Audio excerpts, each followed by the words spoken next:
ہمارے ساتھ فیض حدیث میں موجود ہے ڈاکٹر محمد سروادہ صاحب. السلام علیکم. وعلیکم السلام ورحمۃ اللہ وبرکاتہ. کیسے ہیں آپ؟ اللہ کا شکر الحمدللہ. آج ڈاکٹر صاحب ہم یوم پاکستان سیلیبریٹ کر رہے ہیں، ہم بات کر رہے ہیں وطن سے محبت کی، ہم بات کر رہے ہیں وطن سے محبت ایمان کی علامت کے حوالے بے سے. شک آج آپ ہمیں کیا بتائیں گے؟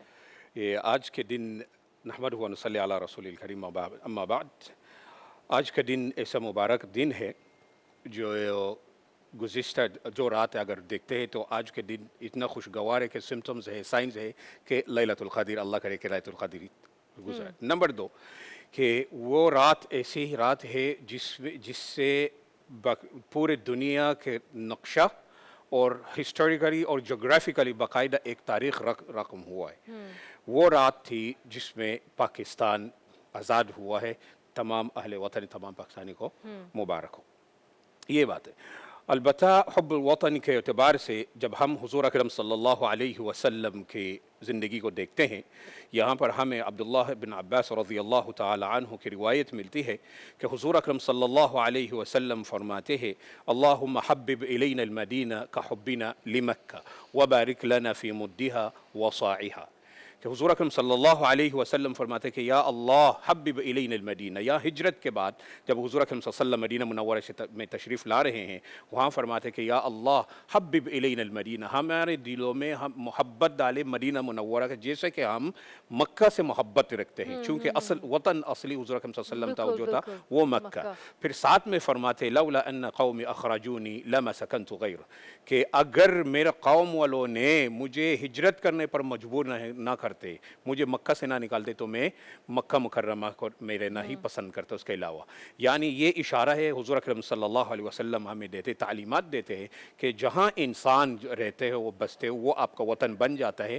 آپ کے اوپر اس کا فرائض انجام اور فریضہ ہے کہ اس کے قوانین، اس کے لا اینڈ آرڈرز اور اس کی ترقی ہر اعتبار سے اس جگہ کا اور اس ملک کا حفاظت کرنا آپ کے اوپر لازم ہو جاتے.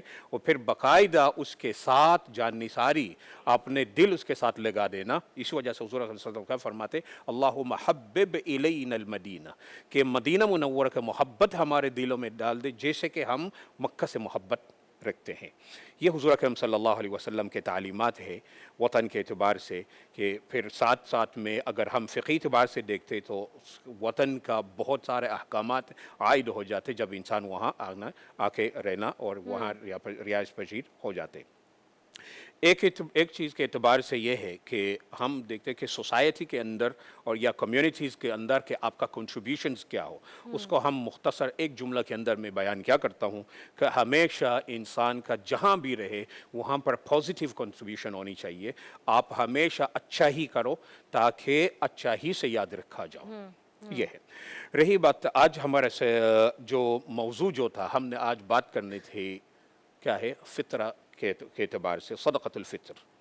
وہ بھی روایت ہے، حضرت عبداللہ بن عباس رضی اللہ تعالی عنہ فرماتے ہیں کہ حضور اکرم صلی اللہ علیہ وسلم نے فرمایا فرض رسول اللہ صلی اللہ علیہ وسلم صدقۃ الفطر علی الصائم، کہ ہر روزہ دار کے اوپر اللہ رب العزت نے، حضور اکرم صلی اللہ علیہ وسلم نے صدقۃ الفطر کو جاری فرما دیا، یعنی کہ سب کے اوپر فرض ہے. کیوں فرض فرمایا؟ کہ تاکہ انسان کے جو روزہ کے اندر جو آپ نے رکھا، اگر کوئی کہیں کمی کوتاہی کچھ طہرۃ للرفث، اگر انسان نے وہاں پر کوئی گناہ سرزد ہوا، کوئی کمی کوتاہی ہوئی ہے، طہرۃ، اس کا یعنی اس کی کمی کی تلافی کے لیے صدقۃ الفطر کی ادا کی جاتی ہے.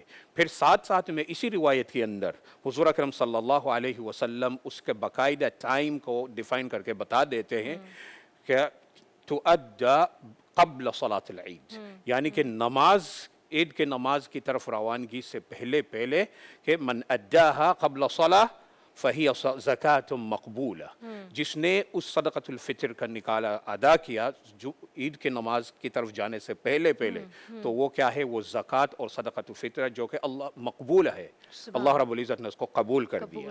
مطلب کیا ہوا کہ اگر انسان سے روزہ کے اندر کہیں کمی کوتاہی، کہیں اونچ نیچ ہوئی ہو تو وہ کیا ہے، وہ دل گیا اور وہ معاف کر دیا گیا، کیونکہ ساتھ میں حضور نے گارنٹی دے دیا کہ مقبول ہے، وہ قبول ہو گیا.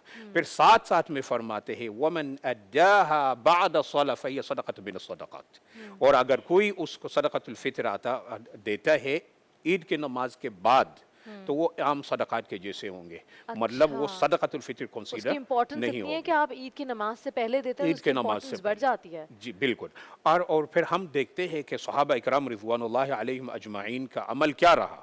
وہ عمل یہ رہا ہے کہ عید سے 2-3 دن پہلے ہی نکال کے دے دیتے تھے، تاکہ جن کے لیے ہے طہرۃ للصائم و طعمۃ للمساکین، ساتھ میں جو فرمایا کہ صائمین کے لیے، روزہ داروں کے لیے تو کیا ہے ان کے کمی کوتاہی، لیکن مساکین کے لیے کیا ہے پھر یہ صدقہ، فرمائے طعمۃ لہم، تاکہ وہ اپنے عید آپ کے جیسے وہ منا سکے، بہترین عید ہونے کے لیے۔ بہت بہت شکریہ ڈاکٹر صاحب، اس ساتھ یہاں وقت ہوتا ہے بریک کا، اور کتنی اچھی بات ہے جو ہم نے آج سیکھی اور یقیناً ہم ٹائم سے ادا کریں گے۔ یہاں وقت ہوا ایک چھوٹی سی بریک کا، بریک کے بعد ہم واپس حاضر ہوں گے۔ دیکھتے رہیے نور الرحمان عشق رمضان۔